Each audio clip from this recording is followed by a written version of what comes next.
বিজ্ঞানী মেন্ডেল তার বংশগতি পরীক্ষার জন্য মোটর গাছকে নির্বাচন করেন।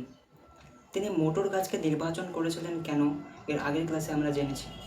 এর প্রধানত তিনটি কারণ হয়। প্রথম কারণ, মোটর গাছে একসঙ্গে 20 থেকে 30 জোড়া বিপরীত বৈশিষ্ট্য লক্ষ্য করা যায়। এর ফলে যে কোনো একজোড়া বিপরীত বৈশিষ্ট্য তিনি নিয়ে সেই বিপরীত বৈশিষ্ট্য নিয়ে গবেষণা করতেন এবং সেখান থেকে সঠিক ফল পেয়ে তিনি সেখান থেকে বংশগতি বিভিন্ন সূত্র প্রণয়ন করতেন।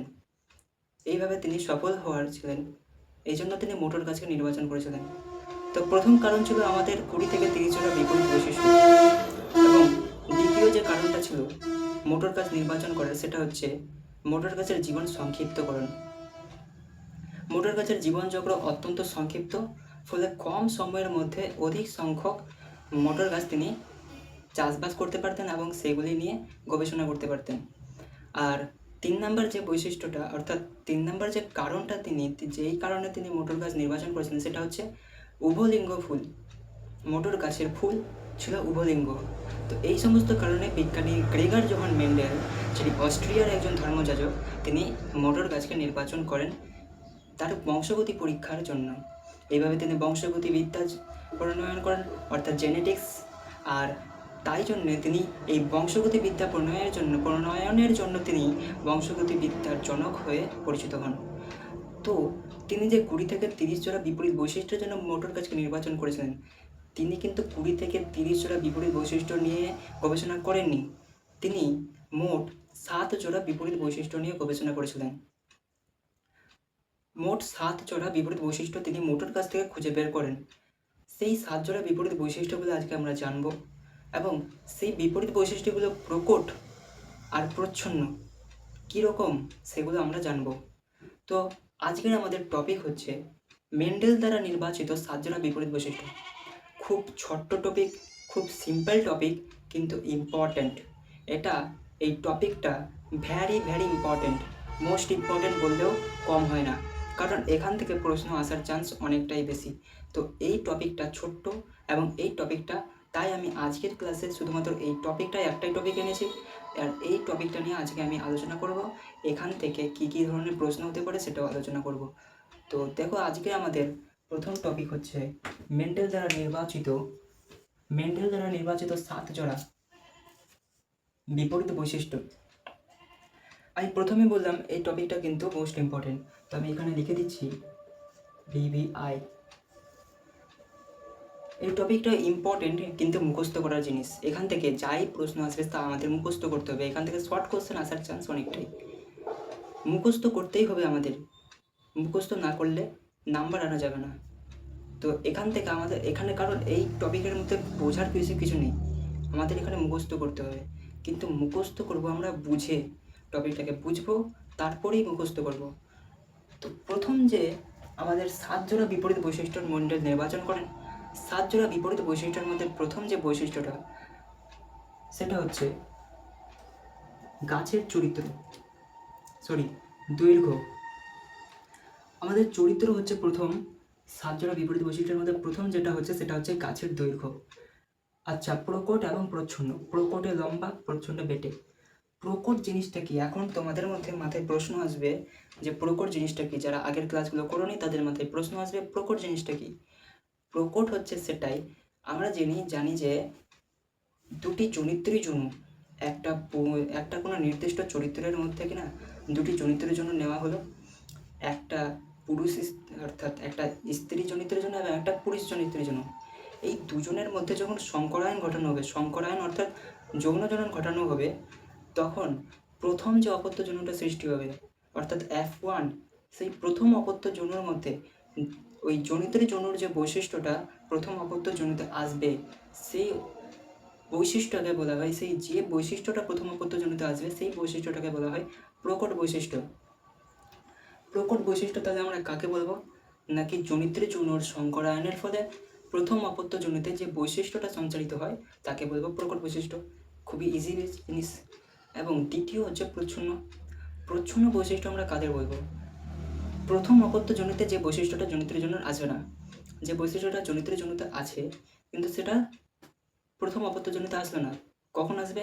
সেই বৈশিষ্ট্যটা সেই প্রথম অপত্য জন্যর প্রজননের ফলে যে দ্বিতীয় অপত্য জন্য সৃষ্টি হবে, অর্থাৎ জনিত্রের জন্য প্রজননের ফলে প্রথম অপত্য জন্য সৃষ্টি হলো, প্রথম অপত্য জন্য প্রজননের ফলে যে দ্বিতীয় অপত্য জন্য সৃষ্টি হবে, সেই দ্বিতীয় অপত্য জন্যের মধ্যে যে বৈশিষ্ট্যটা সঞ্চালিত হবে, প্রথম অপত্য জন্যর মধ্যে যে বৈশিষ্ট্যটা নেই, জনিত্রের জন্য যে বৈশিষ্ট্যটা প্রথম অপত্য জন্যতে আসবে না, প্রথম অপত্য জন্যতে না আসে দ্বিতীয় অপত্য জন্যতে আসবে, সেই বৈশিষ্ট্যকে বলা হয় প্রচ্ছন্ন বৈশিষ্ট্য। তো আমাদের একটা হলো প্রকট বৈশিষ্ট্য এবং একটা প্রচ্ছন্ন বৈশিষ্ট্য। তো গাছের দৈর্ঘ্য, প্রকট বৈশিষ্ট্যের মধ্যে গাছের দৈর্ঘ্য কীরকম, অর্থাৎ প্রথম অপত্য জনিতে গাছের কীরকম দৈর্ঘ্য হবে, প্রথম অপত্য জনিতে অর্থাৎ প্রকট বৈশিষ্ট্যে গাছের দৈর্ঘ্য হবে লম্বা, এবং প্রচ্ছন্ন প্রচ্ছন্ন অর্থাৎ দ্বিতীয় অপত্য জনিতে গাছের দৈর্ঘ্য বেটে। তো আমাদের প্রথম যে মেন্ডেল যে 7 বিপরীত বৈশিষ্ট্য নির্বাচন করেছিলেন, সেই 7 বিপরীত বৈশিষ্ট্যের মধ্যে প্রথম বৈশিষ্ট্য হচ্ছে গাছের দৈর্ঘ্য, এবং এই গাছের দৈর্ঘ্যের মধ্যে প্রকট বৈশিষ্ট্য হচ্ছে লম্বা এবং প্রচ্ছন্ন বৈশিষ্ট্য হচ্ছে বেটে, যেটা তোমরা এখানে দৃশ্যমান দেখতে পাচ্ছ। তো গাছের দৈর্ঘ্য আমাদের হয়ে গেল। এবার দ্বিতীয় যে বৈশিষ্ট্যটা বিজ্ঞানী মেন্ডেল নির্বাচন করেন, সেই দ্বিতীয় বৈশিষ্ট্যটা হচ্ছে কাণ্ডে ফুল এবং ফলের অবস্থান। আমরা গাছের মধ্যে ফুল, ফল এদের অবস্থান বিভিন্ন জায়গায় দেখতে পাই। কোনো গাছের মধ্যে অর্থাৎ মানে কোনো একটা গাছ আছে, সেই গাছের মধ্যে কোনো ফল একদম ডালের গোড়ায় থাকে, ডালের ধারে থাকে, কোনো ফল পাতার মাঝখানে থাকে, এইভাবে বিভিন্ন জায়গায় ফুল, ফল এগুলো থাকে। তো প্রকট বৈশিষ্ট্যের মধ্যে কাণ্ডে ফুল এবং ফলের অবস্থান, ফুল এবং ফল কিন্তু কাণ্ডেই থাকবে, অন্য জায়গায় থাকবে না। কাণ্ড মানে কি, গাছের কোনো একটা ডাল এর মধ্যে, ডালদের মধ্যে কাণ্ড বেরিয়ে যায়, একটা সোজা কাণ্ড যায়, সেই কাণ্ডের কোন জায়গাটাতে প্রকট বৈশিষ্ট্য কোথায় থাকে এবং প্রচ্ছন্ন বৈশিষ্ট্য কোথায় থাকে, গাছের ফুল ফল, সেগুলো হচ্ছে প্রকট বৈশিষ্ট্যে গাছের কাণ্ডের মধ্যে ফুল এবং ফলের অবস্থান হচ্ছে কাক্ষিক। অর্থাৎ প্রথম অপত্য জনিতে যে ফুল এবং ফলের অবস্থান হয় সেটা হচ্ছে কাক্ষিক। কাক্ষিক মানে কি, কাক্ষিক মানে এরকম যদি একটা গাছ হয়, এরকম পাতা আছে, আমি ছবি খুব একটা ভালো পারি না, তো এরকম গাছ চলে গেছে, এবার এই গাছের মধ্যে এই পাতার নিচে এই সমস্ত জায়গাতে ফুল এবং ফল অবস্থান করছে, এই সমস্ত জায়গাতে ফুল ফল কাক্ষিক মানে গাছের মাঝখানটাতে বা গাছের ডালের মধ্যে ভিতর দিকে যে ফুল এবং ফল থাকে, সেটা সেই অবস্থানকে বলা হচ্ছে কাক্ষিক অবস্থান। প্রকট বৈশিষ্ট্যে কাক্ষিকে থাকে, মুখস্থ করতে হবে। আর প্রচ্ছন্ন বৈশিষ্ট্য থাকে শীর্ষক।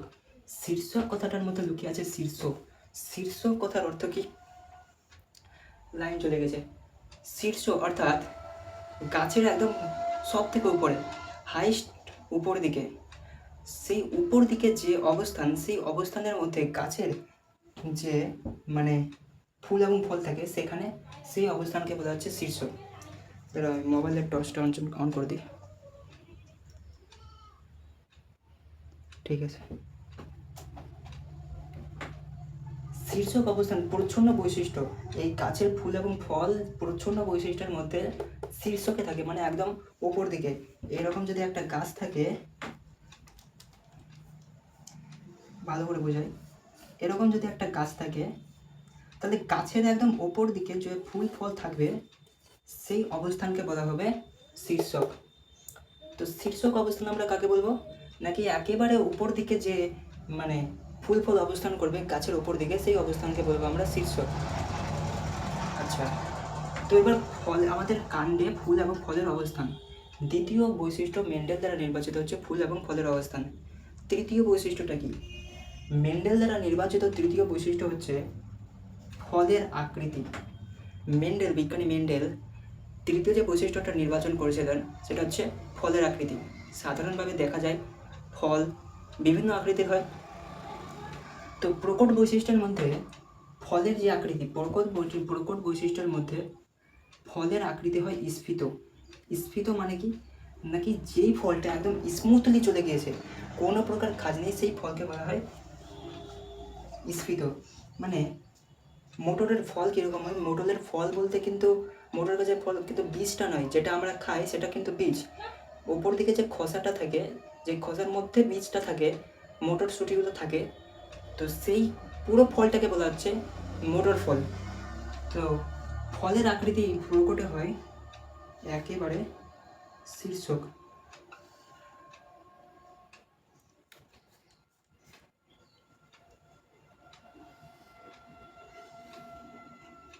এরকম আর কি, একেবারে শীর্ষক ফলের আকৃতি হয়, মানে স্ফীত ফলের আকৃতি হয়, স্মুথলি চলে যায়, কোনো প্রকার ভাঁজ থাকে না। তো প্রকট বৈশিষ্ট্য হয় স্ফীত, প্রচ্ছন্ন বৈশিষ্ট্য হয় খাদযুক্ত। মানে এই যে ফলটা আছে, এই ফলটা এরকম স্ফীত না হয়ে এইভাবে এইভাবে থাকবে। এই প্রকার ফলের আকৃতি হলে সেটাকে বলবে এই খাদযুক্ত ফল। তো আমাদের ফলের আকৃতি প্রকটে হয় স্ফীত, প্রচ্ছন্ন হয় খাদযুক্ত। এটা হলো 3 নম্বর বৈশিষ্ট্য। 4 নম্বর বৈশিষ্ট্য হচ্ছে ফলের রং। মোটর গাছেও কিন্তু ফলের রং দুরকম হয়, একটা সবুজ, একটা হলুদ। তো প্রকটে থাকে সবুজ এবং প্রচ্ছন্ন থাকে হলদে। প্রকট বৈশিষ্ট্যে ফলের রং হয় সবুজ, প্রচ্ছন্ন বৈশিষ্ট্যের মধ্যে ফলের রং হয় হলদে। এইগুলো মেন্ডেল দ্বারা নির্বাচিত 4 নম্বরের বৈশিষ্ট্য। 7টার মধ্যে 4টা চলে গেছে, এবার আছে মোট 5টা। 5 নম্বর যেটা, সেটা হচ্ছে ফুলের রং। আমরা ফলের রং বুঝলাম, এবার আসবে ফুলের রং। ফুলের রং 2 প্রকার হয়। আগের ক্লাসগুলোতে আমি দেখিয়েছি যে ফুলের রং 2 রকম হয়, একটা হয় বেগুনি, একটা হয় সাদা। তো প্রকট ফুলের রং কীরকম হয়? প্রকট বৈশিষ্ট্য ফুলের রং, প্রকট বৈশিষ্ট্য ফুলের রং হয় বেগুনি। প্রকট বৈশিষ্ট্য ফুলের রং হয় বেগুনি এবং প্রচ্ছন্ন বৈশিষ্ট্য ফুলের রং হয় সাদা। প্রকট বৈশিষ্ট্য ফুলের রং হয় বেগুনি এবং প্রচ্ছন্ন বৈশিষ্ট্যের মধ্যে ফুলের রং হয় সাদা। ফুলের রং হলো। এবার আছে ফুলের রং হলো, এবার আছে বীজের রং, বীজের আকৃতি। বীজের আকৃতি প্রকটে হয় গোল, প্রচ্ছন্ন হয় কুঞ্চিত। অর্থাৎ আমরা যে মটরশুঁটিটা খাই, সে বীজ কোনোটা একেবারে গোল হয় আর কোনোটা খাদযুক্ত হয়। যেমন প্রকট বৈশিষ্ট্যের মধ্যে যেমন গোল আছে, অর্থাৎ বীজটা হয় একদম গোল। আবার প্রচ্ছন্ন বৈশিষ্ট্যের মধ্যে যে কুঞ্চিত থাকে, কুঞ্চিত অর্থাৎ বীজটা কিছুটা এইরকম যে খাদযুক্ত বীজ থাকে, সেই বীজগুলোকে বলা হয় কুঞ্চিত। তো প্রচ্ছন্ন বৈশিষ্ট্যের মধ্যে কুঞ্চিত বীজটা দেখতে পাওয়া যায়। লাস্ট যে 7 নম্বর বৈশিষ্ট্যটা, সেটা হচ্ছে বীজ ত্বকের রং। আমরা 2 রকম কিন্তু মটরশুঁটিও দেখতে পাই। একটা মটরশুঁটি হয় হলদে বীজযুক্ত এবং একটা মটরশুঁটি হয় সবুজ বীজযুক্ত। হলদে বীজযুক্ত আমরা যেটা চটপটি করে খাই, এবং সবুজ বীজযুক্ত যেটা সবুজ মটরশুঁটি যেটা আমরা রান্নার মধ্যে খাই। দুটোই খেতেই ভালো। তো প্রকট বৈশিষ্ট্যের মধ্যে হচ্ছে হলদে আর প্রচ্ছন্ন হচ্ছে সবুজ। বীজ ত্বকের রং প্রকটে হয় হলদে, প্রচ্ছন্ন হয় সবুজ। তো এই ছকটা কিন্তু ইম্পর্টেন্ট, এটা চাইলে তোমরা এখান থেকে লিখে নিতে পারো, কিংবা তোমরা তোমাদের বইয়ের মধ্যে এই ছকটা পাবে। ছকটা বইয়ের মধ্যে আছে, তোমরা যেই বই ব্যবহার করো না কেন, বইয়ের মধ্যে এই ছকটা পাবে। তো এটা কিন্তু মোস্ট ইম্পর্টেন্ট, এই পুরো ছকটা তোমার মুখস্থ থাকা লাগবে। এই মোট 7 জোড়া বিপরীত বৈশিষ্ট্য বিজ্ঞানী মেন্ডেল নির্বাচন করেন এবং তিনি প্রতিটি পরীক্ষায় 1 থেকে 2 জোড়া বিপরীত বৈশিষ্ট্য নিয়ে গবেষণা করতেন, এবং সেখান থেকে গবেষণার মাধ্যমে যে অনুসন্ধান যে পরীক্ষার মাধ্যমে যে ফল পেতেন, সেই ফল থেকে তিনি বিজ্ঞানী মেন্ডেল বংশগতিবিদ্যা জারি করেন। তো আজকের আমাদের টপিক এটুকুই ছিল, খুব একটা ছোট্ট টপিক কিন্তু ভীষণ ইম্পর্টেন্ট। তো আজকের ক্লাসে যদি কোথাও সামান্যটুকু বুঝতে অসুবিধা থাকে, কোথাও যদি সামান্যটুকু তুমি বুঝতে না পারো, তাহলে আমাকে কমেন্টে জিজ্ঞেস করো। আমি কমেন্টে সবসময় থাকবো। কমেন্টে তোমাকে জিজ্ঞেস করতেই হবে তোমার যদি অসুবিধা থাকে, কারণ তোমার অধিকার আছে জিজ্ঞেস করার। তোমার ডাউটকে ক্লিয়ার করার তোমার অধিকার আছে। তুমি যদি আমার কাছে ক্লাস করো, তাহলে তোমাকে ডাউট ক্লিয়ার করে দেওয়া আমার কাজ। তোমার অধিকার ডাউট ক্লিয়ার করে নেওয়া। নিজের অধিকারকে ছিনিয়ে নিতে হয়, নিজের অধিকার, নিজের জায়গা নিজে থেকে বানিয়ে নিতে হয়। কেউ তোমার অধিকার তোমাকে নিজে থেকে দিতে আসবে না। তোমার অধিকার নিজে থেকে ছিনিয়ে নিতে হবে, তবেই তুমি পৃথিবীতে এগিয়ে যাবে। তো আজকের ক্লাস এতটুকুই ছিল। আর এর পরের ক্লাসে আমরা এক সংকর জনন এবং দ্বিসংকর জনন, টোটাল এক অঙ্ক 2 অঙ্ক দুটোই আমরা শেষ করে দেওয়ার চেষ্টা করব। তো সেই ক্লাসটা বড় হতে পারে। আজকে ছোট্ট ক্লাস ছিল, ছোট্ট টপিক ছিল। এই টপিকটা ইম্পর্ট্যান্ট, তাই আমি ভাবলাম যে এই টপিকটা একবারে বুঝিয়ে দিই আজকেই একেবারে। তো আজকের মতো এখানেই, দেখা হচ্ছে আবার পরের ক্লাসে। ভালো থেকো সবাই, সুস্থ থেকো, টাটা।